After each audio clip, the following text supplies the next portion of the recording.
Welcome back sa Free Thinking Pinoy Channel. Sa bidyong ito, may kilala nyo ang 5 hayop na may pinakamalakas na pangkagat. Kung tutusin ito ay part 2 dahil dun sa naunang video, nakilala nyo ang alligator snapping turtle, jaguar, macaw, crocodile at shark. Pero dito sa video na ito, mapapanood nyo kung gaano kalakas ang kagat ng mga hippopotamus at ano ang breed ng aso na may pinakamalakas na bite force. Yan ang inyong matutuklasan for today's video. Umpisaan natin ang kwentuhan sa ika-5 pwesto. Dito sa isla ng Komodo, Indonesia, merong halimaw ang naghahari-harian. Ito ang pinakamalaking uri ng bayawak na makikita mo. Ang Komodo Dragon. Sa bigat na 90 kilos, kayang-kaya nitong umatake ng kalabaw na doble ng kanyang laki. Kasali ito sa listahan ng hayop na may malakas na pangkagat dahil kaya nitong punitin ang matigas na balat ng kalabaw. Pati ang buto ay kaya nitong baliin para lang lunukin. Ayon sa mga scientist, ang Komodo Dragon ay may bite force na 500 to 600 pounds per square inch. Halos kasing lakas noon ng kagat ng leon. Sa tingin ko, mas delikado ang makagat ng Komodo Dragon dahil ang laway nito ay nagtataglay ng kamandag, sapat upang makapatay ng kalabaw. Nakakatakot, no? Mukha na nga silang halimaw tapos may kamandag pa ang kanilang laway. Hindi pala ito ligtas na lapitan ng tao. Kung tutuusin, maski ang laway ng tao ay hindi rin ligtas na madikit sa ating balat. Ayon sa mga scientist, kung titignan sa microscope ang dura ng tao, maaari mo ritong makita ang halos 700 uri ng bakterya. Yak! Ang dumi pala talaga ng ating laway. Napakarumi ng saliva kaya hindi maganda ang dumudra kahit saan o umatching ng walang takip ang bibig dahil pwede kang makahawa ng sakit. Gayunpaman, walang binatbat ang laway ng tao sa kamandag ng laway ng Komodo Dragon. Delikado ang makagat nito dahil sa kanilang kamandag, hindi gaya ng susunod nating contender na hindi mo gugustuhing lapain ka. Hep hep hep! Bago nyo makilala ang pang top 4, dapat nyo munang pindutin ang like button. Dahil pag pinindot nyo ang like button, mas lalong i-recommend ni YouTube ang FTP channel sa iba pang mga viewers na mahilig din sa mga hayop. Kung napindot nyo na ang like button, edi maraming salamat! Ang susunod sa ating listahan ay ang breed ng aso na hindi mo gugustuhing lapain ka. Ang breed ng aso na ito ay nagsimulang paramihin sa bansang Turkey para labanan ang mga wolf. Ito ang breed ng Kangal. Ang kagat ng Kangal dog ay umaabot ng 740 PSI. Grabe, mas malakas pa pala ng 2 beses ang kagat ng asong ito kaysa sa kagat ng pitbull. Ito nga raw ang breed ng aso na may pinakamalakas na pangkagat. Dahil dyan, ang mga Kangal ay may sapat na lakas upang makalaban sa mababangis na hayop gaya ng oso at lobo. Kaya nga maraming farm sa ibang bansa ang nag-aalaga ng Kangal dahil may proteksyon ang kanilang lugar laban sa mga wolf. Kung makikita mo ang kanilang ngipin, sobrang haba nito. Naisip ko tuloy, hindi kaya natutusok sila minsan sa sarili nilang ngipin? Ang sagot dyan, pwede. May mga aso na namumroblema dahil sungki-sungki ang kanilang ngipin kaya nasusugatan ang kanilang bagang. Kaya naman dito sa ibang klinik, may mga doktor na gumagawa ng braces para sa aso. Sa ganitong paraan, naitatama nila ang forma ng ngipin.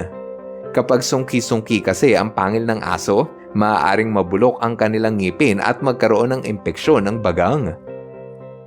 Ang galing, no? May mga tao talaga na sa sobrang yaman, kaya nilang gastusan ang braces ng kanilang aso. Ganon nila kamahal ang kanilang fur baby. Kung pwede mong lagyan ng braces ang ngipin ng aso, hintayin mo ang susunod nating kalahok na sa sobrang laki, maski ang lumapit ay hindi mo kayang gawin. Ang nakakuha ng pang top 3 na pwesto ay ang pinakamalaking maninila sa lupa. Kapag ito ang nakasalubong mo, abay, tumakbo ka na dahil kilala itong kumakain ng tao pag nagugutom. Ito ang mga polar bear. Maaaring cute sila sa unang tingin pero parang halimaw ito kung umatake. Kapag sinukat mo ang pangkagat nito, aabot ito ng 1200 PSI. Nag-evolve ang mga polar bear na may malakas na pangkagat dahil sa laki ng kanilang hinahunting. Isa sa paborito nito ay ang walrus na may ubod na kapal ng balat, kaya kailangan nila ng malakas na panga para kainin ito. Mahilig din itong humuli ng maliliksing seal, kaya kung mahina ang kanilang kagat, makakatakas lang ang kanilang biktima. Bukod sa malakas na bite force, meron itong 42 ngipin habang ang pangil nito ay may haba na 2 pulgada. Nako, ang hirap naman magkaroon ng ganong kalaking ngipin.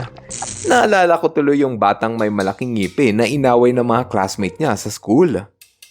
Siya si Evan Hills sa New Zealand. Buti na lang at sa tulong ng mga Good Samaritans, may mga taong nag-donate ng pera para ipaayos ang kanyang ngipin. Ang ginawa ng mga dentista, tinapyas at pinaliit ang kanyang ngipin at pinatungan ito ng veneers para gumanda. Ayan, sa wakas, nawala na yung nakausngal niyang ngipin. Dahil dyan, wala nang nambubuli sa kanya ng rabbit. Buti na lang at ang ganitong problema ay baliwala sa mga polar bear. Mas gusto pa nga ng mga oso na to ang humaba pa ang kanilang pangil. Pero wala silang panama sa susunod nating kalahok na may pinakamahaba na atang pangil sa lahat ng hayop. Ang nakakuha ng ikalawang pwesto at ang hayop na tinutukoy ko na may pinakamahabang pangil ay walang iba, kundi ang hippopotamus. Meron itong ngipin na pwedeng humaba ng 2 talampakan. Tusk ang tawag rito at hindi nila ito ginagamit sa pagnguya ng pagkain. Sa halip, ginagamit nila ito sa pakikipag-away.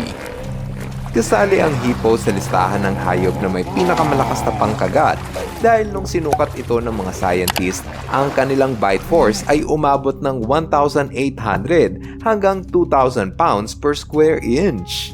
Grabe, sa sobrang lakas nun pwede na nitong hatiin sa dalawa ang maliit na bangka. Importante sa hippo ang may malakas na pangkagat dahil ito ang kanilang paraan upang talunin ang kanilang kalaban. Madalas kasing nagtutunggalian ang mga hippo para sa agawan ng teritoryo. Dahil sa lakas ng kanilang kagat, maski ang mga leon ay natatakot na ritong lumapit. Sobrang tibay ng ngipin ng hippo, kaya maski ang mga tao ay nag-umpisang mainggit rito. Noong 18th century, kinukuha ang ngipin ng hippopotamus para gamiting veneers at pustiso. Kinumpirma pa nga ng dating US President na si George Washington na ang mga veneers niya ay gawa sa ngipin ng hippo. Buti na lang at sa ngayon, ang mga veneers ay gawa na sa porselana at hindi na sa ngipin ng mga hayop. Marami na tuloy ang may gustong magpalagay ng veneers para mas gumanda pa ang kanilang ngiti. Yun nga lang, sobrang mahal nito dahil dito sa Pilipinas, ang isang piraso ng porcelain veneers ay nagkakahalaga mula 15,000 pesos hanggang 35,000 pesos. Pero sulit naman dahil sobrang ganda ng resulta. Huwag ka nga lang magpapagawa ng veneers sa mga pekeng dentista dahil baka lagyan ka ng veneers na parang sa kabayo.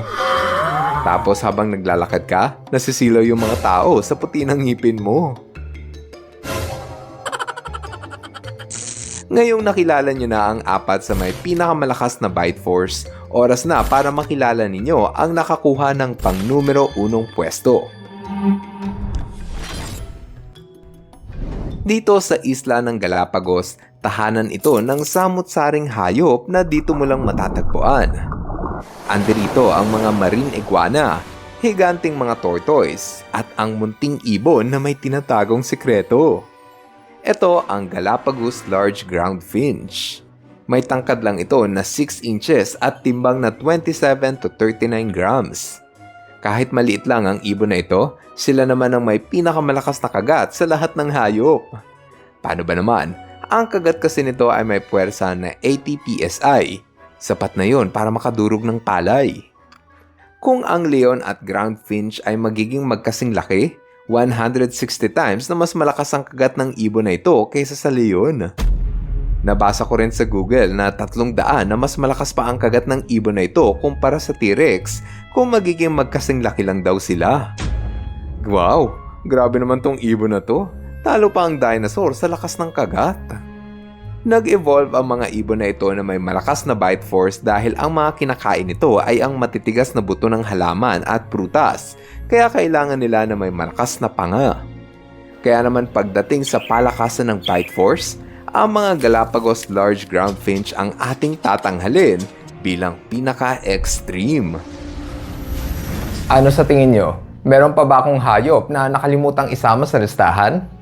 Sa tingin ko, nakalimutan kong isama yung mga tiger kasi di ba ang lakas din ng kagat nila?